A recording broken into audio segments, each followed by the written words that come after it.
Lucky the Leprechaun, Tony the Tiger, Toucan Sam, Snap, Crackle and Pop, Cheerios Honeybee, Trix Rabbit, Captain Crunch, The Flintstones, Sonny the Cocoa Puffs Bird, Sugar Bear, Cookie Crisp Dog, and Dig'em the Frog.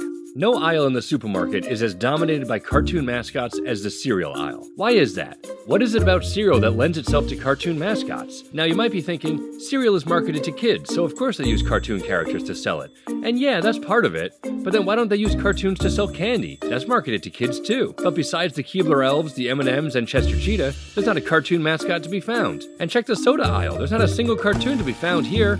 So why is it so prevalent in cereal? Well, I'm gonna find out.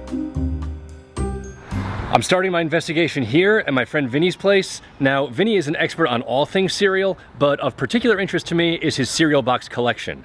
That's right, he has a cereal box collection. So, if you want to learn about cereal mascots, he's the guy to talk to. 92 is right around when I started collecting. I probably had about 100 cereal boxes before I moved to Los Angeles. I think I have like over 300 now. I used to actually save a piece of the cereal and put it in there. This one has, you know, the 4 marshmallows, so I would have saved one of each of those plus one of the, you know, the oat part of the cereal. I opened it up at one point, only a few years had gone by, and in the plastic bag it was like, it had liquefied. I used to date them too. Apparently I bought it on 8/8/92 and finished it on 8/11/92. They started making a lot of like limited edition things ever since like 2005. That's why I suddenly have like a ton more between 2005 and now. This actually may be #1. But what I find really strange about that is it was made by the Ralston Purina company, which is, they make dog food. So for a company that makes dog food to make the best cereal at one point in time, it's pretty impressive. Look at this, smoothie.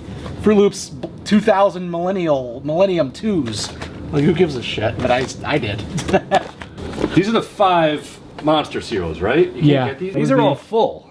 Yes. You haven't eaten any of these? No. Are you saving them for a special occasion? Well, I think it's too late to eat them now, but yeah, I had... Best diffused by July 22nd, 2014. So, yeah. This is the one that you see in Quentin Tarantino movies. Yes. He always puts this in the background of the scenes. He thinks he can't get it anymore, but you're proving him wrong. So here's like the prized cereal collection. Here's Bill and Ted's Excellent Cereal. You could get like a free...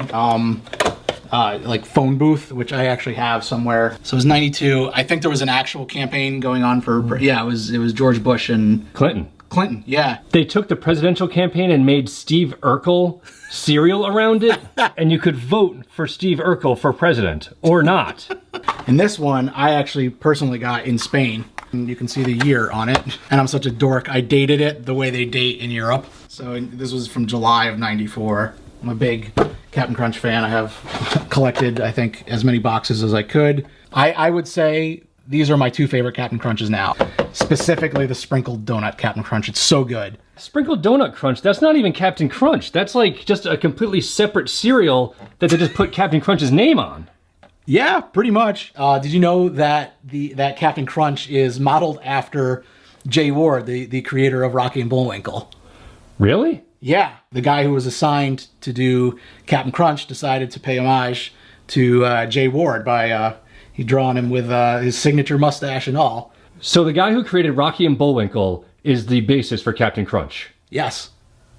So this is crazy. Captain Crunch, one of the most successful mascots in history, is modeled after Jay Ward, the creator of Rocky and Bullwinkle and one of the most successful animators of the 20th century. That can't just be a coincidence. I don't know how Jay Ward is mixed up in all this, but I'm gonna find out.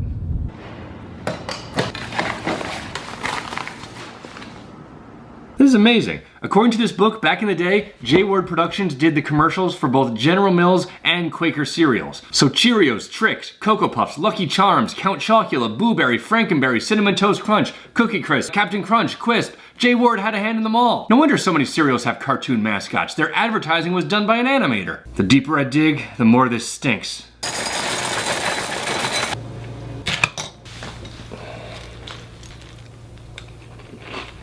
I haven't had Captain Crunch in a couple years, I forgot how damn good it was. Seriously, tasting this, who can blame Jay Ward for putting his picture on the box? I'd have done the exact same thing. I'm looking at this wrong. Instead of questioning why so many cereals have cartoon mascots, I should be thankful that we had an animation dynamo like Jay Ward creating these characters instead of some sleazy ad exec. And really, we should be annoyed that there aren't more products with cartoon mascots. There should be a random generic cartoon character on every item in the supermarket. Tostitos should have like a dog smoking a pipe. Palmolive should have a koala with an eye patch. Brita should have a giraffe wearing a dress. Charmin should have bears with gigantic asses.